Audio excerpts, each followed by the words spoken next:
सारे सैनिटाइजर की जरूरत नहीं है क्या? सारे सैनिटाइजर की जरूरत नहीं है क्या?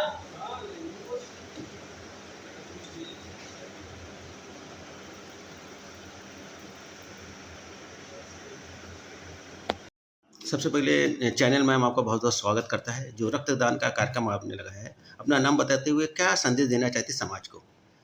मैं डॉक्टर ऋचा वाजपेयी रक्त केंद्र प्रभारी हूँ उर्सला जिला चिकित्सालय की।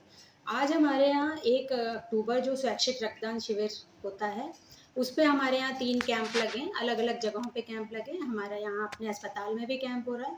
और 1 अक्टूबर जो स्वैच्छिक रक्तदान दिवस है, इसके बारे में ये बताना चाहूँगी कि हमारे माननीय मोदी जी का जो जन्मदिन था 17 सितंबर से 2 अक्टूबर तक एक सेवा पखवाड़ा आयोजित किया गया हमारी सरकार की तरफ से, जिसमें कंटिन्यूस 17 सितंबर से ही हमारे यहाँ अलग अलग विभिन्न स्थानों पे रक्तदान हो रहे हैं। तो हम जगह जगह पे शिविर लगा रहे हैं। उसी की कड़ी में आज हमारा ये नेशनल वॉलंटरी डे भी है।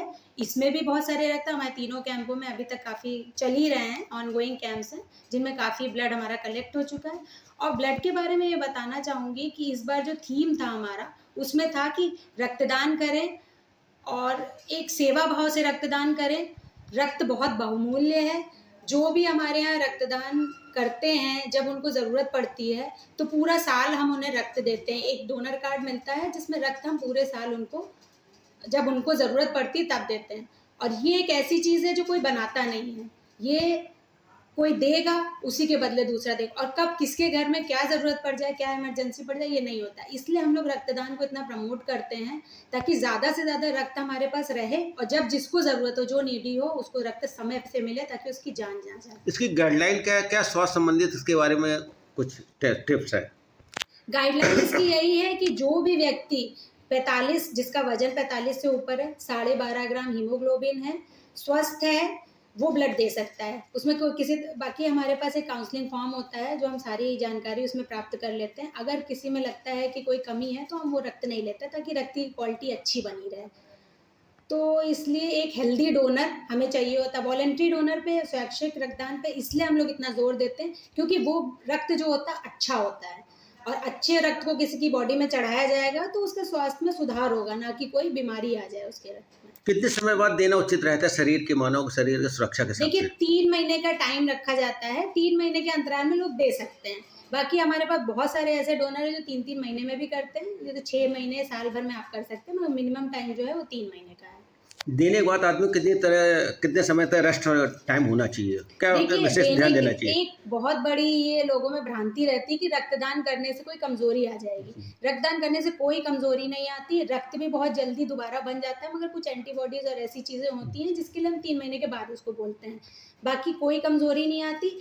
रक्तदान करने के बाद उस दिन कोई हैवी काम नहीं करना होता है, जैसे एक्सरसाइज कर ली, जिम चले गए, वैसे नहीं। नॉर्मल डे रूटीन अपना करो, जो भी आप दिन में करते हो, दिन की कार्यशैली जो आपकी है वो सारा करिए। कोई एक्स्ट्रा काम नहीं करना होता है बस।